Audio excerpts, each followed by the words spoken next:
सतस्वरूप आनंद पद ने अंचर निज नाम। भाग 3।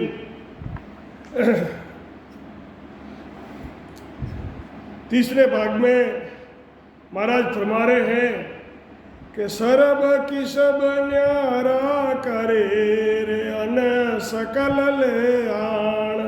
यूं करणी शिवरण ध्यान लगर पूरण ब्रह्म पिछाण।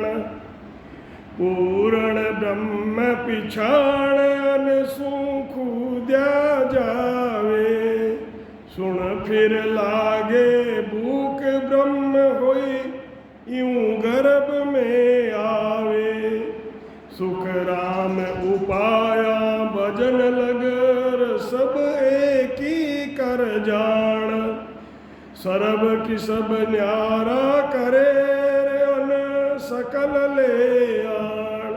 सतगुरु सुखराम जी महाराज ने दिन हो आदि सदगुरु, सर्व आत्माओं के सदगुरु, सर्व सृष्टि के सदगुरु सतगुरु सुखराम जी महाराज ने दिन हो जीवा तारण जाज ने दिन हो। मोक्ष रे मालका ने क्षमा गण। केवली भगवंता ने क्षमा गण। राम सभा में राम राम महाराज, सभी राम स्नेही भाई बहना ने राम जी राम सा। तो महाराज फरमा रहे हैं कि सब की सब यानी कर्म अलग अलग करके सब ही अन्न लाते हैं। कोई खेती करता है, कोई पत्थर का काम करता है, कोई लकड़ी का काम करता है, कोई लोहार का काम करता है। तो सब अपना अपना काम करके अपना गुजर बसर करते हैं। इसी तरह करनिया शिवरण ध्यान से पूर्ण ब्रह्म यानी पार ब्रह्म तक की प्राप्ति हो सकती है। करनिया और शिवरण ध्यान से पार ब्रह्म तक की प्राप्ति हो सकती है। लेकिन पहले जीव वहाँ से आया था तो फिर वापस आने का, वहाँ जाके वापस आएगा। तो महाराज फरमाते हैं कि पार ब्रह्म तक की प्राप्ति हो सकती है और पीछे वापस गर्भवास में आना पड़ता है, 84 में जाना पड़ता है। जैसे अन्न से खाना खाते हैं, रोटी खाते हैं तो भूख चली जाती है और पीछे कुछ समय बाद वापस भूख लग जाती है। महाराज फरमाते हैं कि भजन करने तक सब ही उपाय एक तरह के ही है। बाकी जो करनिया और योग के साधन जितने भी हैं ये सब एक तरह के ही है। एक तरह के क्यों है कि इनसे फल पावे, पदवी मिले, गर्भ नहीं छूटे कोई। जब तक गर्भवास नहीं छूटेगा, जब तक दुख से पीछा नहीं छूटेगा।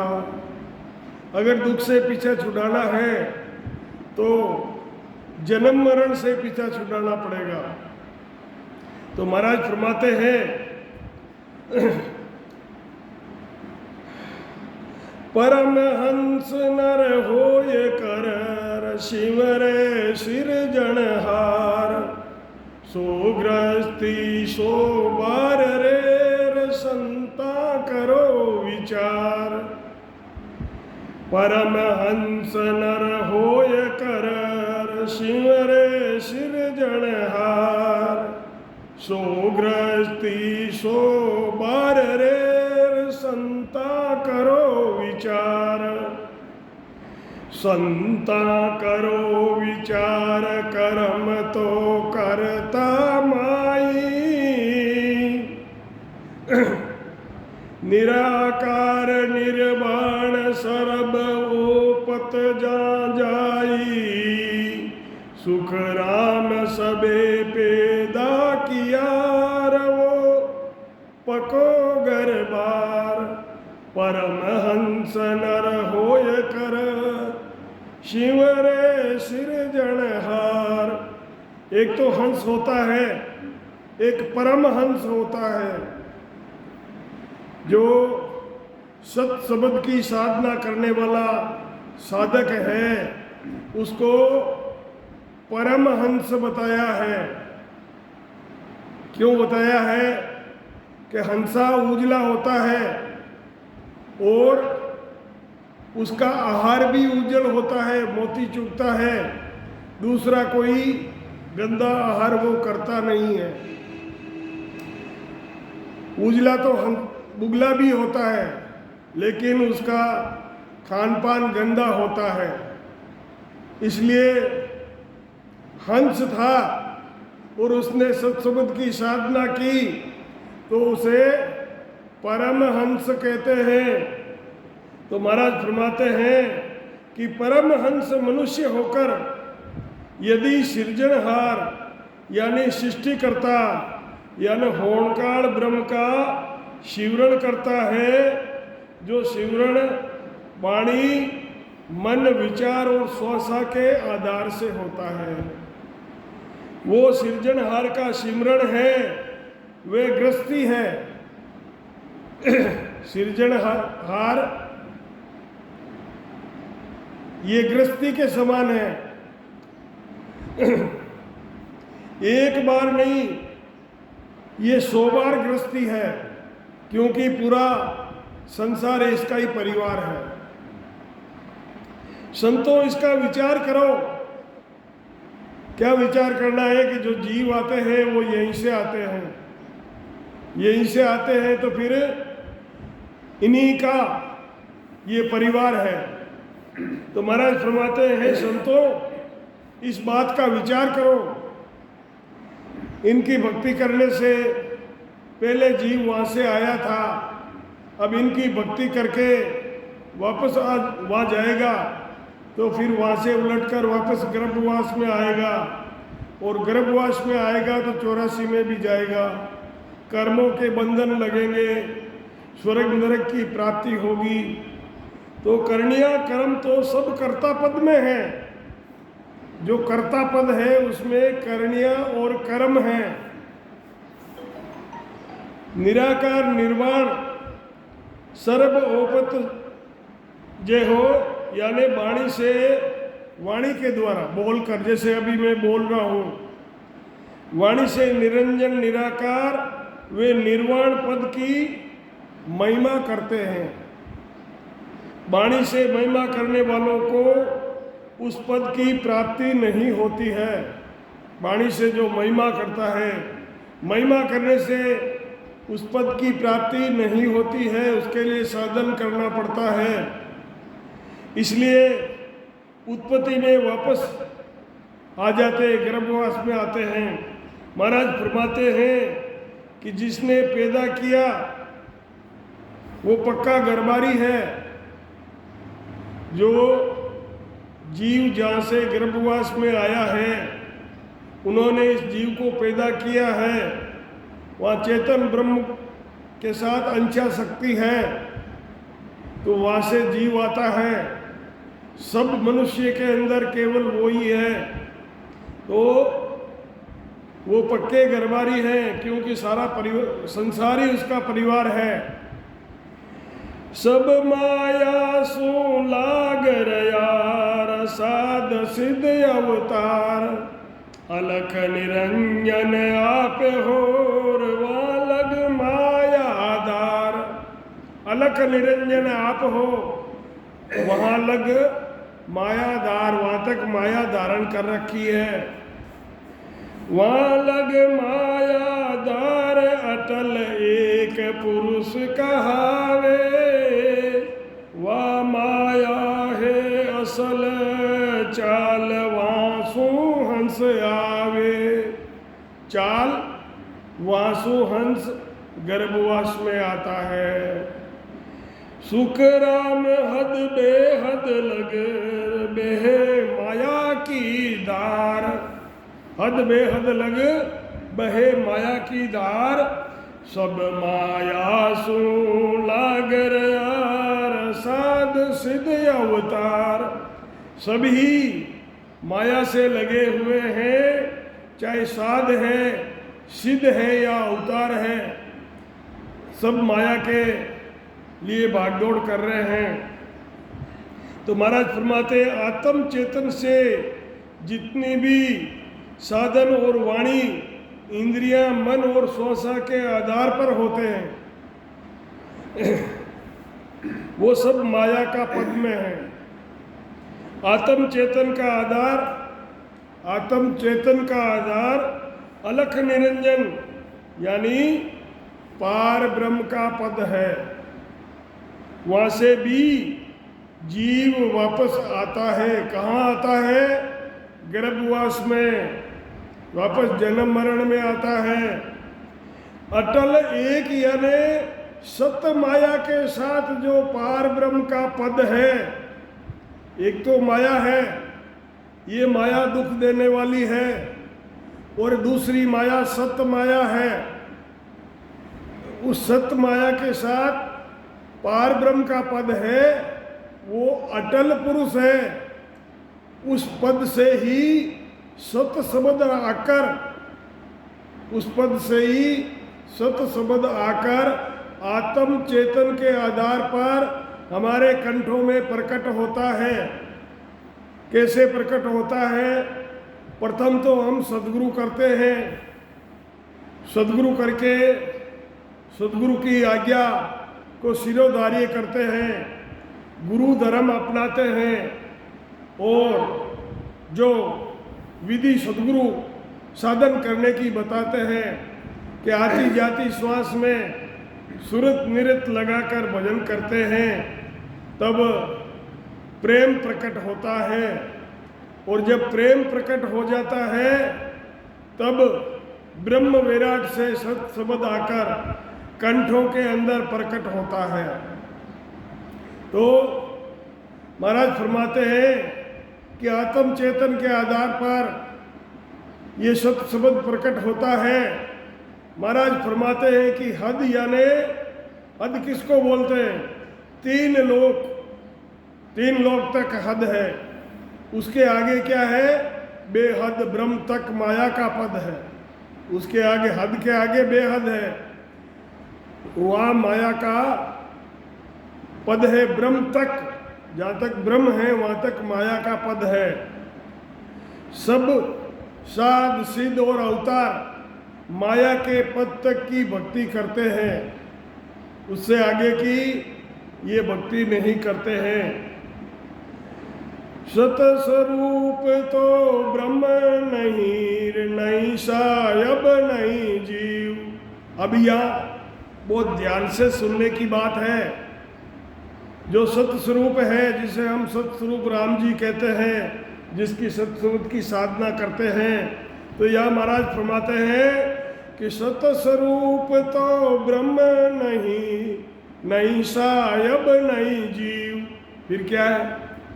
फिर उसकी साधना भी करते हैं। तो महाराज फरमाते हैं कि ना तो ये साहिब है, ना ये जीव है, ना कोई पुरुष नार है, ना वो पुरुष है ना वो नारी है, ना कुछ यार नहीं पीव, ना कुछ यार न पीव, सुनो ज्ञानी जग सारा। ना कुछ यार नहीं पीव, सुनो ज्ञानी जग सारा। सत स्वरूप जूं चीज, जैसे कोई चीज होती है, सत स्वरूप जूं चीज, इसो पद अमर विचारा। ये एक पद है जो सत शब्द की साधना करके करता है, वो अपनी साधना पूर्ण करके स्वयं परमात्मा रूप होकर आत्म चेतन के रूप में अमर लोक जाता है, और वहाँ हमेशा के लिए वो जीव अमर हो जाता है। वो संतों का देश है, वहाँ सिर्फ संत ही रहते हैं, और जो जाते हैं जिंदा जाते हैं। मरने के बाद में कोई ये चाहता है कि भाई वो आज चले गए, ऐसा नहीं होता है। जो जिंदा नहीं गया तो मरने के बाद में नहीं जा सकता।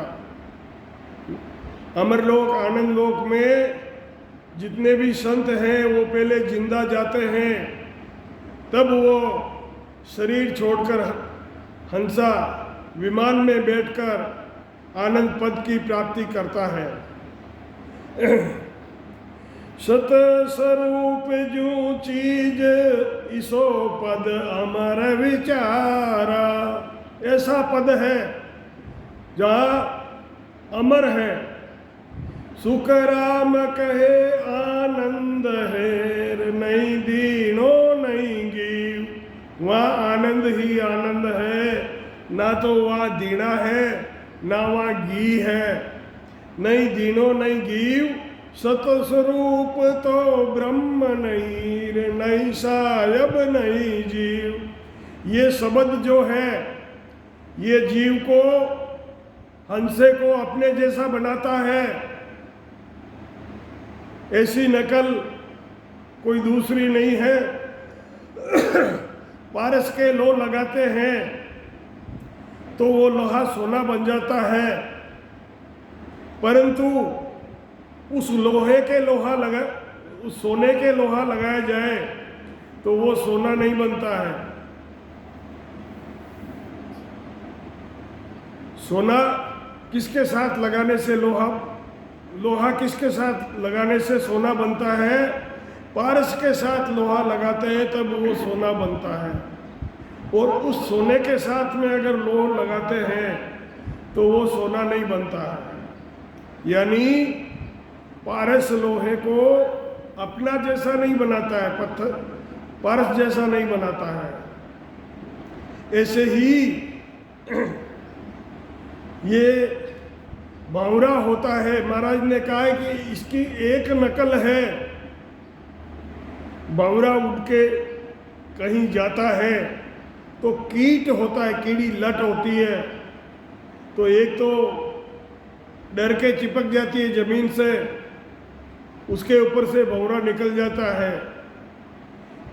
एक उसके पंखों की आवाज़ से गोड़ इडानी बन जाती है, उसके ऊपर से भी भंवरा निकल जाता है।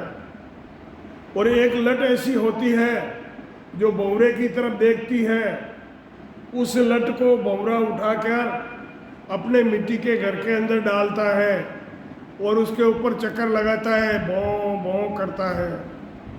वो लट उस भंवरे का ध्यान कर कर के उसका भंवरा बनता है। महाराज फरमाते हैं कि ये एक नकल है।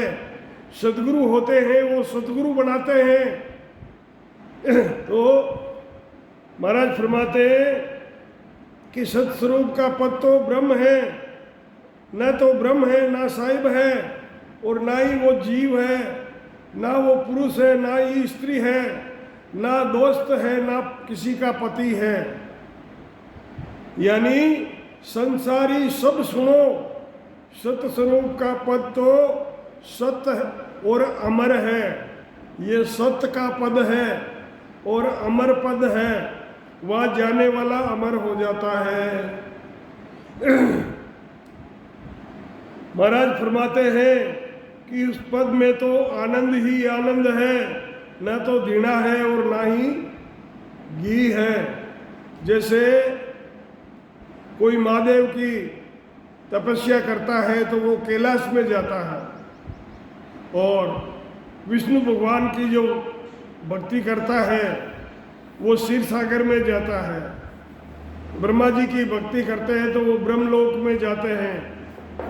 ऐसे ही सत्य शब्द की जो साधना करता है वो आनंद लोक जाता है, और वो अमर देश है, सत्य का देश है, तो वहाँ से जीव वापस नहीं आता है।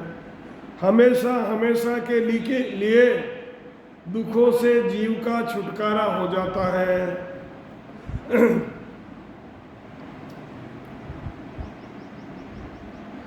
ब्रह्म ज्ञान मतदार के कहा इदक कोई हो। ब्रह्म ज्ञान मतदार के क्या इदक कोई होय, ओ तो है जू बण रयोर जान मां जानो को। ओ तो है जू बण जानो कोई, इदक ओछो नहीं होई, जैसे रवि प्रकाश मांड सारी परलोई, वस्त बाणी जू बन रही, जाण्या सू क्या हो, यूं ब्रह्म ज्ञान सुख राम केर दार इदक नहीं हो। महाराज फरमाते हैं कि ब्रह्म ज्ञान को धारण करके क्या कोई इदक यानी ऊंचा हो सकता है? क्या उसको कोई पदवी मिलती है?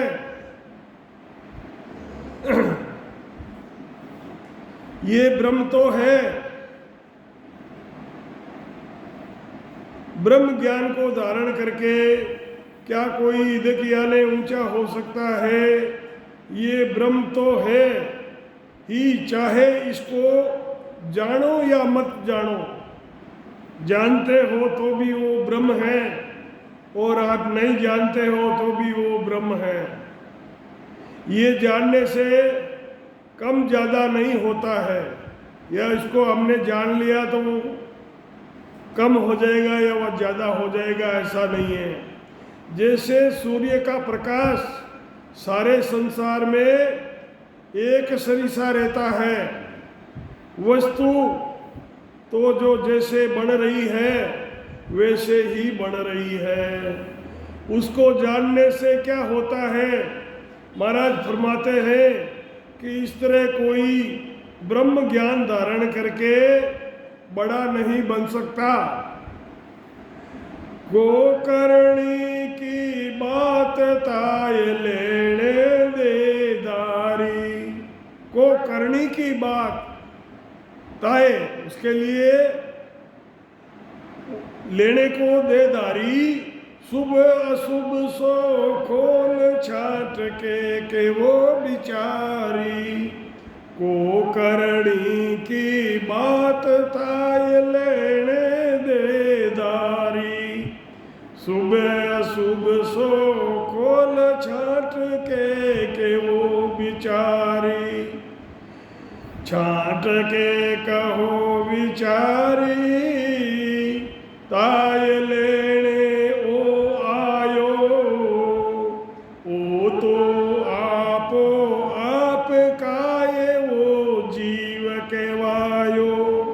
ये तो आपो आप है, ये क्यों जीव कहलाता है? ओते ज्ञान विचार केर बात मनो सुन मारी, गोकर्णी की बात ताय लेने दे धारी। दे यानी किस लिए इसने शरीर धारण किया है? महाराज फरमाते हैं आत्म चेतन तो ब्रह्म ही है। आत्म चेतन जो है ये ब्रह्म ही है। तो क्या लेने के लिए इसने शरीर धारण किया है? इसने शरीर धारण क्यों किया है? किस काम से किया है? शुभ और अशुभ का निर्णय करके महाराज फरमाते हैं कि अलग अलग विचार करो। ये जीव जो है ये क्या लेने के लिए आया है? ब्रह्मलोक में था, अब ब्रह्मलोक के लिए तड़प रहा है, तो फिर पहले आया क्यों था? ये तो आपो आप ब्रह्म था। किस लिए जीव ये कहलाया? ये कर्मों के बंधन में बंध के जीवपना धारण कर लिया है। उस आत्मा के ऊपर कर्मों का दारिद्र्य चढ़ गया है, अब वो कर्मों के बस डोल रहा है। किस लिए जीव कहलाया? ये ज्ञान का तुम विचार करो, मेरी बात को सुनकर मेरी बात मानो। महाराज फरमाते हैं कि किस करनी के लिए इसने शरीर धारण किया, गर्भवास में आया और 5 तत्वों का इसने शरीर धारण किया है, 3 गुण धारण किए हैं। तो महाराज फरमाते हैं कि ब्रह्म ज्ञान बिन उपजे रे ऊंच नीच संग जाय, सो नर सब पछतावसी। राम।